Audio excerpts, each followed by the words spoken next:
Fala pessoal, como é que vocês estão? Estamos aqui para gravar mais um MD Ensino Cast.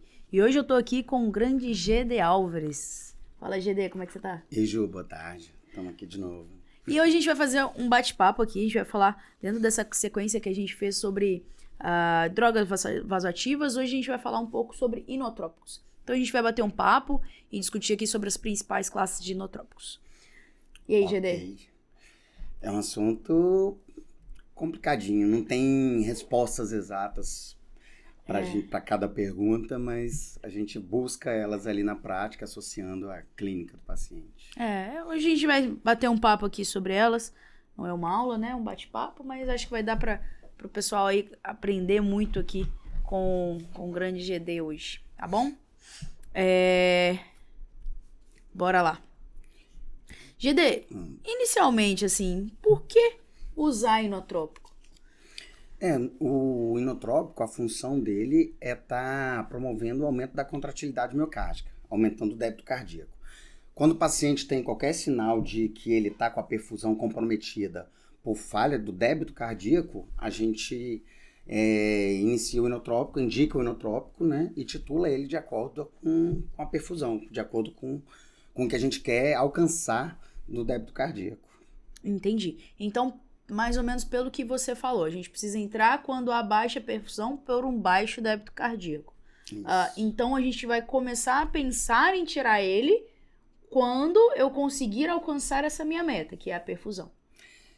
Nem sempre, porque se você tiver com um débito cardíaco baixo por conta de um choque séptico, você vai ter que alcançar a perfusão que você quer e você vai ter que, na medida que você alcançou, você vai ter que dar condições daquele coração estar funcionando de uma forma minimamente ideal para você ir desmamando a dobutamina. Você vai ter que tentar conseguir uma vasodilatação, as medidas para insuficiência cardíaca começar a agir para você conseguir tirar essa dobutamina. Entendi. Se você alcançou a sua meta e desligar a dobutamina, você vai voltar lá atrás. Entendi. Ou qualquer outro inotrópico. Dobutamina é o mais conhecido no nosso meio. Eu acho que é o que mais tem para quem... Acho que muita gente daqui também é a única medicação inotrópica que vai ter acesso, né? Então a gente vai falar aqui também sobre o milridone, sobre o levosimendan, mas eu acho que é a medicação que todo mundo tem acesso à dobutamina, né? Uhum. A dobutamina, OGD, ela também tem alguns efeitos colaterais, né? Então, ela aumenta a contratilidade miocárdica. E uma consequência também seria a vasodilatação, né? Na verdade, a dobutamina, ela vai... O que ela vai fazer? Ela faz o estímulo beta, né? E estimula os receptores beta, aumentando ali o cronotropismo e o inotropismo. E pelo mesmo mecanismo, ela acaba fazendo vasodilatação periférica e isso contribui na insuficiência cardíaca por conta de diminuir a pós-carga, né? Mas só que num paciente que está chocado, ele pode ser deletério naquele momento inicial. Por isso que você vai ter que fazer o quê? Você vai ter que controlar essa pressão e às vezes quando a pressão está muito baixa, mesmo o choque sendo cardiogênico, você vai ter que primeiro iniciar um vasopressor para você estabilizar essa pressão, porque se você iniciar a dobutamina num paciente já chocado, esse efeito inicial dele de vasodilatação, ele pode fazer com que o paciente piore o choque antes de ter uma resposta inotrópica, antes dele melhorar a hemodinâmica dele. O choque aqui você fala hipotensão, né? Piorando a perfusão. Isso. Piora a hipotensão, levando a uma hipoperfusão, né? Piorando a hipoperfusão. Então, a gente não faz muito sentido a gente começar a dobutamina, né? Com o paciente hipotenso. O paciente hipotenso, a gente tem que primeiro alcançar uma meta de PA com um vasoconstrictor e aí depois iniciar Isso, você tem que garantir uma pressão mínima, né? Lembrando que essa pressão mínima o paciente não tem que estar hipertenso. Ele pode estar com uma sistólica de 90, de 80. Se ele está com a PAM em torno de 60, 65, normalmente, e for cardiogênico, ele já tolera a dobutamina. E você vai ter que ter esse paciente bem monitorado, porque o efeito inicial de vasoplegia, de vasodilatação, pode piorar um pouco a hipotensão e você precisar do vasopressor a qualquer momento. Você tem que estar com o paciente na sua mão, aí você inicia. Quando a pressão já está muito baixa, abaixo desses níveis Antes de você iniciar a dobuta, aí o indicado é você iniciar a noradrenalina primeiro, e aí assim que a pressão estiver minimamente aceitável, PM em torno de 65, você já pode iniciar a dobutamina. E aí, GD, como que a gente começa, assim, e falando aqui mesmo da dobutamina, né? A gente vai discutir mais pra frente os outros dois, mas eu digo, em torno de doses. A gente já começa numa dose máxima, a gente tenta uma dose mínima, e depois vai aumentando conforme a resposta do paciente, ou qual dose que eu começo? Como esse paciente, você está lidando com um paciente, se você optou por entrar com inotrópico, você está lidando com um paciente que está hipoperfundido, que está com débito cardíaco baixo, na maioria das vezes, isso se reflete na pressão arterial, ele vai estar hipotenso. Lembrando que não é 100%, mas a maioria das vezes ele vai estar cursando com hipotensão. Se ele está mal perfundido, hipotenso, você entrar com uma dose já plena da dobutamina, dobuta você pode usar de 3 microgramas por quilo minuto a 20. Se você já entra com 20, ele vai fazer uma hipotensão importante. Lembrando que o estímulo beta também tem cronotropismo, ele vai fazer taquicardia e acaba que você não vai conseguir manter essa dobutamina por muito tempo, pelo tempo que você espera. O ideal é você entrar com a dose mínima, entra com uma dose baixa e vai titulando a dose na medida que a pressão vai estabilizando, vai se mantendo estável e que a frequência cardíaca fique dentro do tolerável. Você não precisa chegar a 20, você tem que chegar na dose que o paciente te dê sinais de que a perfusão está adequada. Então, e também a gente pode ir titulando essa dose no decorrer do plantão, né? Sim, sim.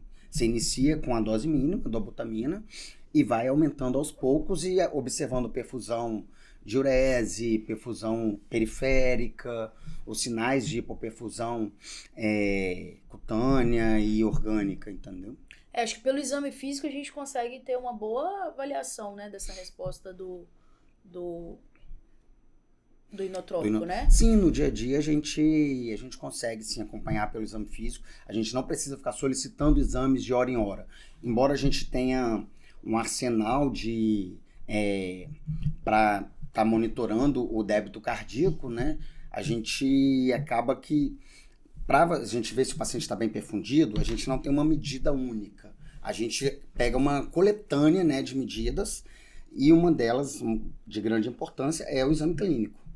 E aí a gente vai pelo exame físico, vai monitorando até chegar num patamar que você julga adequado, aí você pode confirmar com exames e com exames de imagem laboratoriais. Algo que eu gosto bastante é em relação à diurese, né? Porque eu acho que responde meio que rápido, né? Sim. Aí quando o paciente é puramente cardiogênico, ele costuma responder rápido do ponto de vista da diurese. Lembrando que ele tem que estar sondado, porque ele pode não mostrar para você em tempo real. Mas o que acontece? Se for no contexto de um choque séptico, se for no contexto de qualquer outra injúria, esse rim já pode estar com um grau de isquemia ou com um grau de lesão e não responder tão rápido, não porque ele não está sendo perfundido adequadamente nesse momento. Ele teve uma hipoperfusão, sofreu uma lesão, agora ele já está sendo perfundido, mas ele não está respondendo. Não é por causa agora da falta da perfusão, é pela lesão que ele sofreu. Por isso que a gente tem que saber, nesse momento, se essa diurese está demorando a vir porque a perfusão ainda está ruim. Se todos os outros marcadores estiverem bons, é porque possivelmente esse rim já sofreu uma lesão e ele demora um pouco mais para se recuperar. Hoje, você pode dar só mais ou menos falar assim, superficialmente, quais outros marcadores de laboratório, o que a gente pode medir para acompanhar aí essa resposta? A gente solicita a gasovenosa central. É um marcador que depende do posicionamento do cateter venoso central, que depende da oxigenação arterial também. Assim, ele sozinho não é de grande valor, ele tem que estar associado a uma suspeita clínica e aos outros exames, né? E a gente usa como meta 70 de saturação venosa central.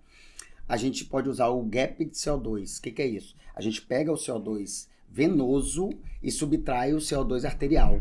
Esse gap de CO2, ele tem que estar menor que 6. Quando ele está acima de 7, ele mostra pra gente que esse paciente, ele está captando muito CO2 na periferia, possivelmente por má perfusão, por estar lentificado o débito, reduzido o débito. e é um marcador também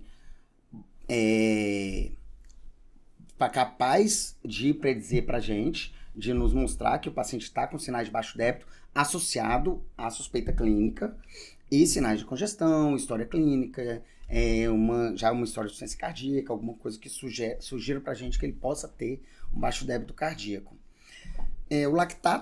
O lactato ele é produzido na periferia quando ocorre baixo débito, quando ocorre o metabolismo anaeróbio, né? Que normalmente é causado por pode ser causado por estados de baixo débito. Lembrando que tem outras patologias, uma disfunção hepática, outras lesões que podem estar falseando esse lactato.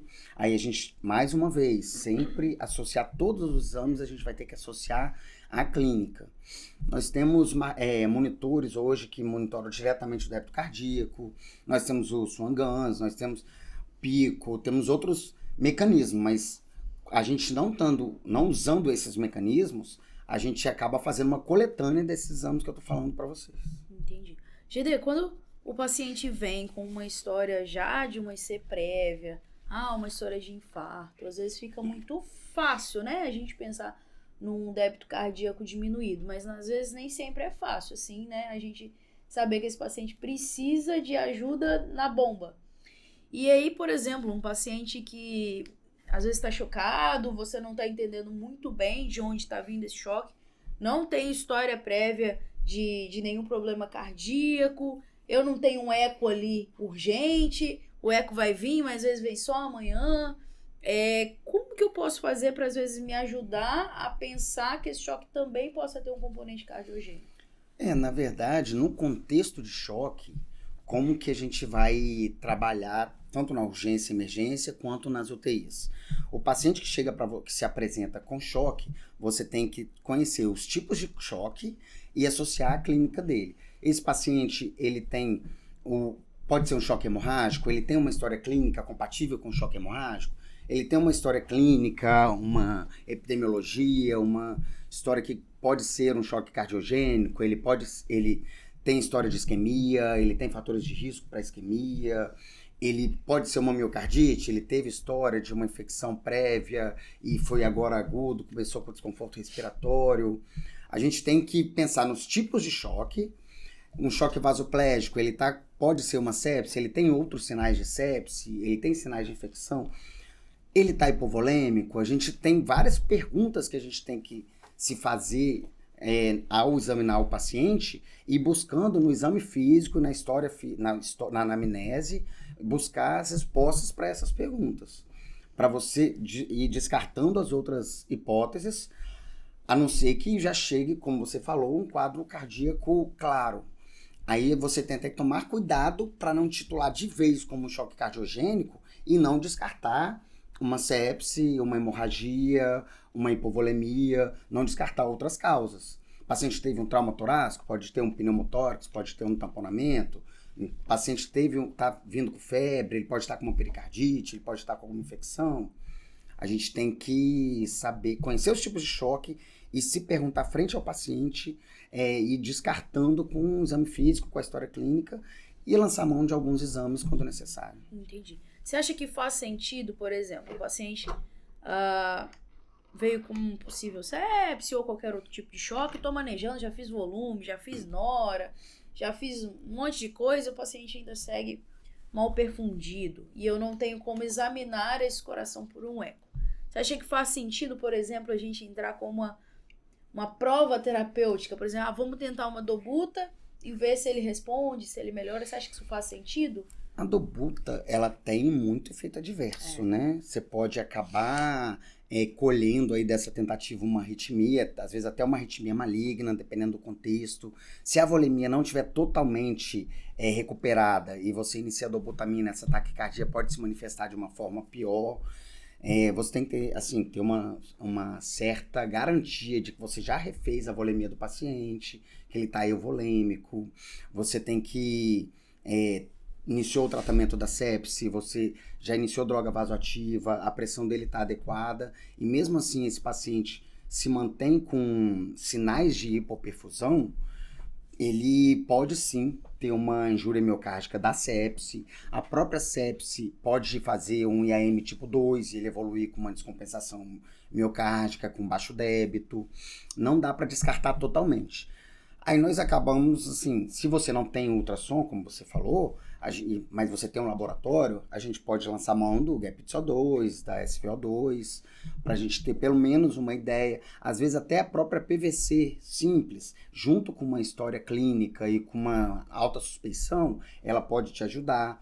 Não uma PVC isolada, mas você mede a PVC, você, se ele ainda tiver condições de receber volume, não tiver congesto, faz a alíquota de volume que você julga necessária e repete a PVC, vê a variação dessa PVC e junto com uma suspeição clínica, é claro, sempre. Entendi. Já que você falou da sepse, vou entrar nesse assunto, né, que é o uso de inotrópicos na sepse. Eu sei que tem gente que gosta, tem gente que não gosta, tem gente que faz mais, tem gente que não faz menos. O que você acha? Como você já falou, pode acontecer uma injúria miocárdica pela sepse, um IAM tipo 2, e às vezes pode cursar aí com baixo débito cardíaco consequente da sepse, né? O que você acha e o que você faz na sua prática? Assim, a recomendação é fraca, né? Mas de qualquer forma, como a gente falou, a sepse ela já gera um processo inflamatório que esse paciente já está taquicárdico. O próprio IAM tipo 2 é por aumento do consumo. Aí é controverso você dar uma droga que vai aumentar ainda mais o consumo miocárdico.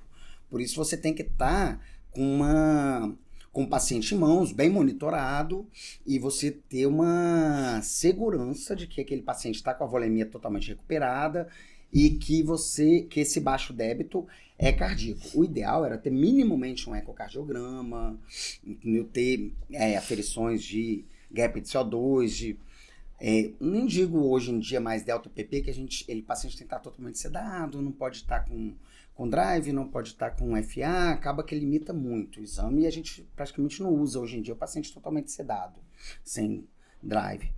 Mas usando o gap de CO2, você já fez todo o volume que você julgava necessário, o paciente já está iniciando ali com sinais de congestão pulmonar e a pressão já está estável com vasopressor e ele mantém uma má perfusão, o lactato não está lavando na velocidade que você esperava e o paciente tem fatores de risco minimamente ali para desenvolver uma insuficiência cardíaca, eu uso sim, mas em casos bem selecionados. Entendeu? Assim, então pode entrar, acho que já entra em alguns guidelines, né? No Survive Sepsis, né? Tem, mas já é recomendação bem baixa. Assim. É só depois de todas as medidas que você só entra com inotrópico se você já iniciou o vasopressor, tudo ele mantém a hipoperfusão. Mesmo que você faça um eco e esse eco venha sem fração de ejeção reduzida, sem injúria miocárdica, sem injúria de função ventricular. Não. Aí você não entra. Não. Porque o que acontece? Você está querendo fazer uma medicação para melhorar o débito cardíaco. Se a fração de ejeção dele não está reduzida, o que acontece é que ele pode ter o débito cardíaco baixo, mesmo sem estar com a fração de ejeção reduzida. Mas nesses casos, a gente tem que individualizar muito. Porque o que acontece? Se o paciente está com a fração de ejeção dele normal, ou seja, o que chega no coração dele, ele consegue expulsar. Aí, só que ele não relaxa para poder entrar o sangue. Ou seja, o débito cardíaco está baixo porque ele tem uma IC de fração de ejeção preservada. Se ele está com a contratilidade boa, o problema não é de contratilidade, não tem muito benefício, você não, racionalmente, não tem por que você colocar um inotrópico nesse caso. Entendeu? Tá. O GD, você falou que das taquiarritmias, né? Eu vejo que é bem comum o paciente fazer FA com uso de Dobu. Na verdade, muito comum, não. Acho que não é incomum. Volta e meia a gente encontra. Faz sentido, por exemplo, eu tentar controlar essa frequência, ou às vezes reverter esse FA, ou eu tento primeiro reduzir a dose da Dobuta, já que seria um efeito adverso? Como é que é? Então, na nossa prática diária, paciente que já tem FA e o que acontece? Esse paciente que já tem FA, normalmente ele é controlado com beta-bloqueador. Aí, num cenário onde ele está descompensado, que ele veio para o hospital por um baixo débito, por uma má perfusão, esse beta-bloqueador, naturalmente, ele é diminuído ou suspenso. Ou seja, você já tirou a medicação que estava controlando ele. Aí a gente está dando uma medicação inotrópica que é cronotrópica e que favorece ele a acelerar essa frequência cardíaca. Aí você aumenta, esse paciente entende-se que ele está com um alto risco de fazer uma FA de alta resposta. Aí você tem que pesar até que ponto ele está com hipoperfusão. A droga que você tem para melhorar a perfusão nesse momento é a dobutamina. E ele, quando o buta ele descompensou, o que a gente pode fazer é deixar na dose mínima que ele tolerar naquele momento e tentar compensar a volemia, compensar os fatores causais e monitorando a perfusão. Se a gente não chegou em alvos com essa perfusão, com essa dobuta em dose mais baixa, aí é uma coisa que a gente acaba usando na prática, que é controlar a frequência com antiarrítmico. Só que a amiodarona, que é o mais usado, ela é inotrópico negativo também. Aí acaba que você está dando inotrópico positivo e inotrópico negativo. Mas só de você estar controlando essa frequência, costuma melhorar esse débito.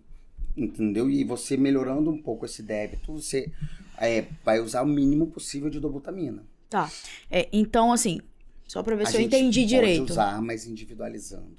Bem, assim. A ideia é no primeiro momento tentar diminuir a dose. Isso. Pra ver se ele consegue, porque também não faz sentido o paciente ficar em FA batendo lá 140, ele não vai conseguir. Não vai conseguir mandar um débito cardíaco adequado. Isso. Então a gente tenta inicialmente reduzir essa dose e ver se ele tolera.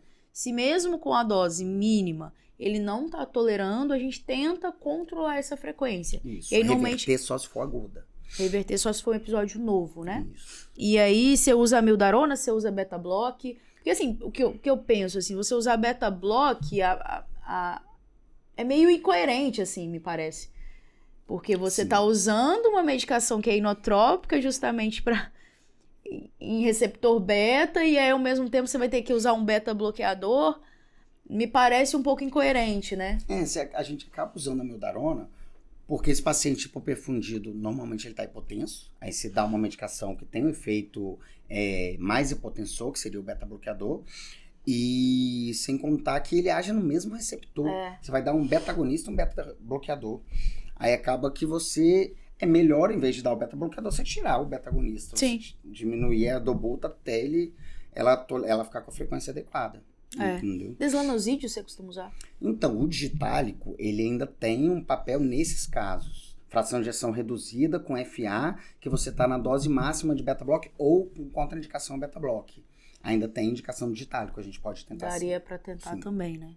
A amiodarona me parece uma medicação muito ruim, né, GD, assim.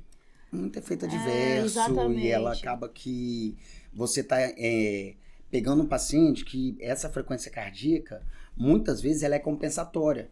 Se você está com um paciente chocado, ele evolui naturalmente com ataque cardíaco. Aí você vai tirar um fator compensatório do paciente. O ideal é você estar compensando esse paciente para que ele reverta esse ataque cardíaco, para que ele melhore o ataque cardíaco, porque ele melhorou a perfusão. Às vezes não dá tempo, né? Isso, muitas vezes a gente acaba lançando mão dela para quê? Para você conseguir controlar a frequência e atuar nesse inotropismo, né, para melhorar o débito cardíaco, que com essa frequência você não vai alcançar o débito que você precisa. Eu não sei se faz sentido também, porque eu penso também se a gente está oferecendo um tratamento e esse paciente não tolera o tratamento mesmo em dose mínima, isso talvez já demonstre pra gente já um prognóstico um pouquinho também ruim, né? Se ele está sendo, né, intolerante às medidas que nós estamos propondo, né? Na medida que você tem patologias que têm um tratamento naquele momento, mas que você tem alguma contraindicação nesse caso, que ele está descompensando uma fibrilação, descompensando uma arritmia, que a gente sabe que é um efeito adverso, que esperado, mas que nesse momento é muito deletério para o paciente, sem contar que esse paciente pode acabar evoluindo com uma arritmia maligna, um ataque ventricular, uma fibrilação ventricular. Aí a gente acaba que você não tem condições naquele momento de dar o tratamento que ele precisa, né? Você acaba ficando meio de mãos atadas naquele momento. Porque você tenta controlar uma coisa e acaba descontrolando outra, né? Tá. Você comentou no começo em relação à suspensão da dobuta, né? Que você não costuma retirar ela de primeiro momento. Você costuma diminuir metade da dose, ou vai diminuir aos pouquinhos, e aí vê a resposta do paciente? Como é que você faz? Então, o que acontece é que varia muito de caso a caso. O que acontece? Se é um paciente com choque séptico, que evoluiu com uma injúria, ou ele tem uma insuficiência cardíaca que já era conhecida, mas foi descompensada por um choque séptico. Você tratou a sepse, diminuiu o fator inflamatório, esse paciente está respondendo bem, você consegue tirar essa dobutamina mais rápido. Você consegue diminuir a metade, acompanhar a perfusão.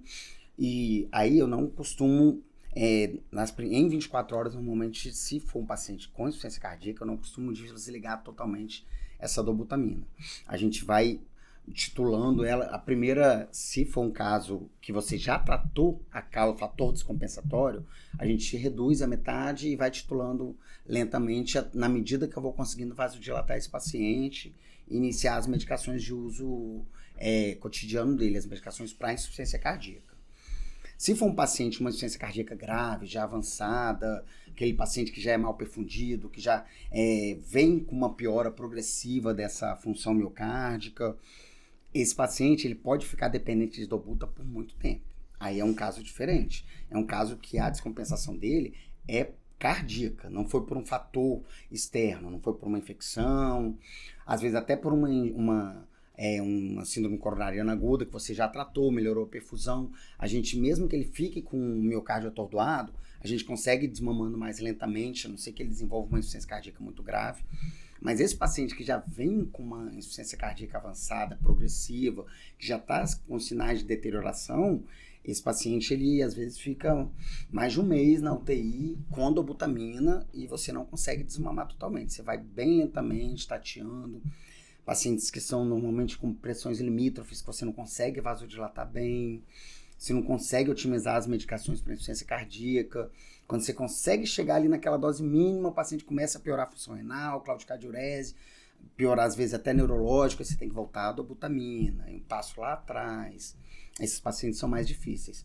Mas, no geral, não é uma droga que a gente só desliga e vamos ver o que dá, não. Entendi. Tá. Vamos falar aqui sobre os principais, né? A gente falou muito da dobutamina. E aí, se você puder falar pra gente aí do levosimendan, da milrinone, as principais diferenças, quando usar. Na nossa prática, o mais comum é a dobutamina, né? É o que a gente mais usa, que é o estímulo, ele faz estímulo beta, né? E aumenta cronotropismo e inotropismo. O milrinone, ele é inibidor da fosfodiesterase 3. É um princípio até parecido com o mecanismo de ação do sildenafil, que é inibidor da fosfodiesterase 5, que é conhecido, né? E aí ele, através desse mecanismo, ele faz vasodilatação, aumentar o GMP, a disponibilidade do GMP cíclico, e ele aumenta a contratilidade miocárdica, porque por esse mecanismo, aumentando o GMP cíclico, acaba facilitando a entrada de cálcio na célula, aumentando a contratilidade miocárdica. E ele não age no receptor beta. Aí ele tem esse benefício para o paciente que é usuário de beta-bloqueador. Entendeu? Porque esse paciente pode já estar com os receptores até inibidos, beta, e sem contar que esse paciente, em muitos casos, ele tem necessidade de manter o beta-bloqueador. E o milrinone não vai sofrer tanto com a manutenção do beta-bloqueador quanto a dobuta. Porque a dobuta, o beta-bloqueador, vai de encontro ao efeito dela. Aí o milrinone, nesse caso, seria mais adequado. Mas, por exemplo, o paciente, que está fazendo muita EFA com o uso de dobuta, você acha que vale a pena trocar para milrinone? O milrinone, ele tem menos efeito cronotrópico e não age no receptor beta. Ele, provavelmente, ele teria uma reação melhor do que a dobutamina nesse tipo de paciente. O que acontece é que se o paciente estiver com hipotensão ou chocado, o milrinone tem um efeito vasodilatador maior. Entendeu? Venodilatador, e acaba que é bom para esse paciente porque ele faz vasodilatação pulmonar, faz vasodilatação sistêmica, e ele acaba diminuindo a pós-carga tanto do VD quanto do VE, melhorando a performance do coração, cardíaca, e além de ser inotrópico. Mas só que isso tem como efeito a hipotensão. Se o paciente já está chocado, a hipotensão pode ele melhora a perfusão para um lado, mas ele pode piorar a perfusão para o outro. Mas aí, por exemplo, se esse paciente tiver já ali em uso de droga, já pulsionado, já com tudo todo invadido, e a gente tentando ali, né, tendo o paciente na mão, você acha que faz sentido? Aí, por exemplo, se ele vasodilatar, aumenta a dose de nora. Lógico que a noradrenalina também tem efeitos colaterais, né? A dobutamina, a gente acaba já tendo uma prática maior de usar ela associada à noradrenalina, mesmo sabendo que ela tem esse efeito vasodilatador. O Milrinone, pelo efeito vasodilatador ser mais potente, é o mesmo mecanismo de ação do óxido nítrico, do trigil, da nitroglicerina. Então, ele acaba tendo um efeito vasodilatador mais potente. E aí a gente segura um pouco mais, evita nesses casos de choque. Até pouco tempo era até contraindicado. No choque era só dobuta. No choque não, desculpa, na hipotensão. No choque pode usar qualquer um dos três, considerando que nem sempre que tem choque, que tem hipoperfusão, tem hipotensão. Mas o Milrinone, a gente tem menos prática em usar ele associado à noradrenalina. Entendeu? Mas a gente pode até tentar, dentro de um contexto que você tem um paciente na mão, bem monitorado, não é uma contraindicação absoluta. Sabendo que se esse paciente estiver descompensando e não estiver tendo o efeito que você quer, e mesmo assim você não está aumentando noradrenalina, o ideal é a boa e velha dobutamina. Legal. E aí, quais seriam as principais indicações, assim, do Milrinone? Então, o Milrinone é quando o paciente tem baixo débito, né? Que necessita de inotrópico, assim como a dobuta e o levosimendan. Principalmente quando está associado a alguma hipertensão pulmonar, a um quadro que o paciente já tem uma insuficiência de VD, que você vai diminuir a pós-carga do VD com o Milrinone, porque você faz vasodilatação pulmonar. E quando o paciente é usuário de beta-block, que às vezes você tirando o beta-block pode trazer um efeito muito deletério para esse paciente, né? Porque ele já está com aqueles receptores ali com uma hiperestimulação adrenérgica. Por quê? Porque ele tem os receptores beta dele, eles estão bloqueados. Nós precisamos do estímulo adrenérgico para o nosso dia a dia, para a nossa vida. Aí você acaba aumentando a sua expressão dos receptores adrenérgicos, porque para fugir desse bloqueio. Na medida que no paciente que ele está chocado, que ele está com resposta inflamatória exacerbada, que ele está ali com a adrenalina dele bombando, você tira o beta-bloqueador que estava protegendo ele ali, ou seja, ele tem a hiperexpressão, mais o que estava bloqueado que você tirou, ele vai ter uma descarga, uma tempestade adrenérgica. Então, nesse caso, desse paciente que já usa beta-bloqueador em dose alta, uma opção seria o Milrinone, porque você não precisa de tirar totalmente o beta-bloqueador. Você dá o inotrópico e você mantém esse beta-bloqueador para proteger esse paciente desse efeito simpático, entendeu? Desse efeito adrenérgico. Legal. Tá bom. E o levosimendan? Então, o levosimendan é um sensibilizador direto de cálcio, né? Aumenta o influxo de cálcio na célula miocárdica e aumentando a contratilidade miocárdica. Ele também é reservado o efeito dele em casos de choque. Ele também pode cursar com hipotensão, mas efeito inotrópico dele é bom, é potente e mais duradouro que a dobuta e o Milrinone. A gente faz um curso de 24, 48 horas de levosimendan e esse paciente ele costuma ficar, quando ele tem uma boa resposta, ele costuma se manter compensado por mais tempo. Às vezes até uma semana, 2 semanas, no paciente que, mesmo ele já tendo uma IC avançada. A gente até usa em casos que são candidatos a transplante, difícil desmame de inotrópico, que você usa o levosimendan, ele consegue se compensar, o paciente compensa, a gente consegue entrar com as medidas para insuficiência cardíaca, e esse paciente consegue passar em casa por uma semana, 10 dias, mas fatalmente, quando ele já é uma indicação de transplante, uma IC muito avançada, ele acaba tendo que voltar para o hospital, repete o inotrópico. Isso são pacientes, a gente acaba fazendo em pacientes que são candidatos a uma terapia definitiva. Um transplante, um dispositivo de longa permanência, um dispositivo de assistência ventricular de longa permanência. Se o paciente está candidato a alguma medida definitiva, a um tratamento definitivo, você faz essa medida paliativa, né, para ele estabilizar e passar, pelo menos, não ficar internado durante todo esse percurso. Legal. Vou fazer uma pergunta aqui. Meu Deus. Mas só pra você comentar. Tá. O uso do Milrinone no vasoespasmo. Quer só comentar? Só um rapidinho, assim. Depois a gente faz um só sobre isso. Mas eu não assisti. Já que a gente tá falando sobre isso... Você já fez a aula, né? Tem uma aula de HSA, ainda não saiu na comunidade, não, mas a gente vai lançar. Então tá, mas aí se eu falar alguma coisa que você não tinha falado na aula... Aí já era, a gente corta. Então, o que acontece? Ele tem esse efeito, né, na musculatura lisa e faz a vasodilatação. Se o paciente ele tá sob aquele efeito daquela irritação ali, daquela resposta inflamatória que leva ao vasoespasmo, e esse paciente acaba que o milrinone, por fazer esse efeito, você usa ele em loco, né, para tentar diminuir esse efeito, esse vasoespasmo e melhorar a perfusão cerebral durante a fase pior de vasoespasmo, né, que é depois das 48 horas, até 21 dias ainda pode acontecer, mas a fase pior é em torno do 7º dia até o 14º dia. É usado na prática, a gente costuma usar ele depois que optou por usar, a gente mantém ele em volta de 5 dias e tem serviço que até repete a arteriografia, tem serviço que não repete, que só acompanha pela clínica mesmo do paciente, se ele está apresentando qualquer sinal de hipertensão craniana ou de lesões de vasoespasmo. E a gente usa assim, a gente tem... E reverte lá na hora?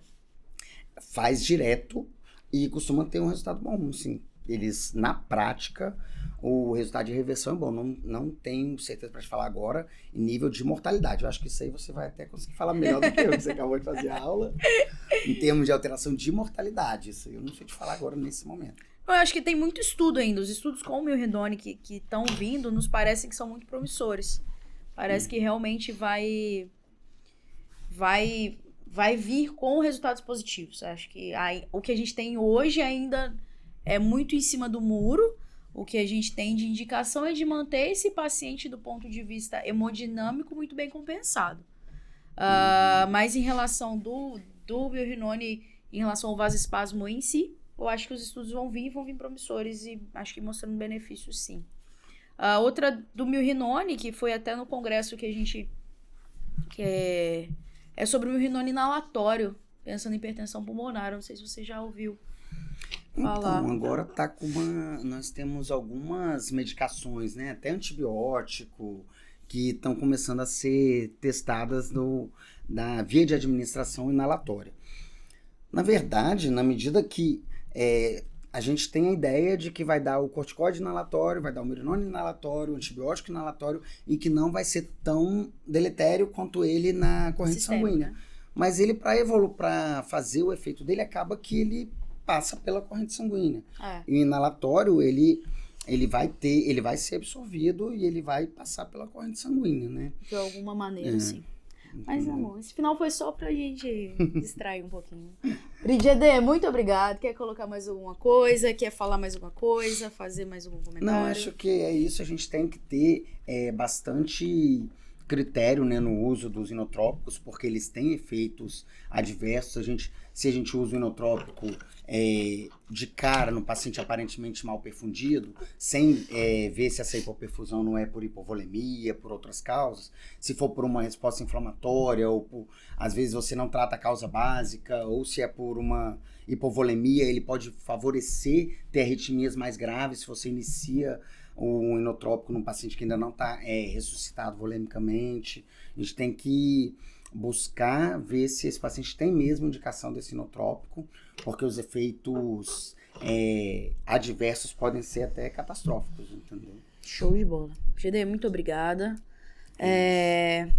Vamos falar aqui sobre os nossos redes sociais, lembrando da nossa comunidade do MD Ensino. A gente está com nosso MD Plus, são aulas extremamente dinâmicas, voltadas para a prática de todo mundo. Então, pensando aí no Brasil, que não vai ter o milrinone, mas a gente ensina também o adobuta, como é que funciona. Aulas muito dinâmicas aí para todo mundo poder estudar e crescer com a gente. Não deixe de visitar www.mdensino.com.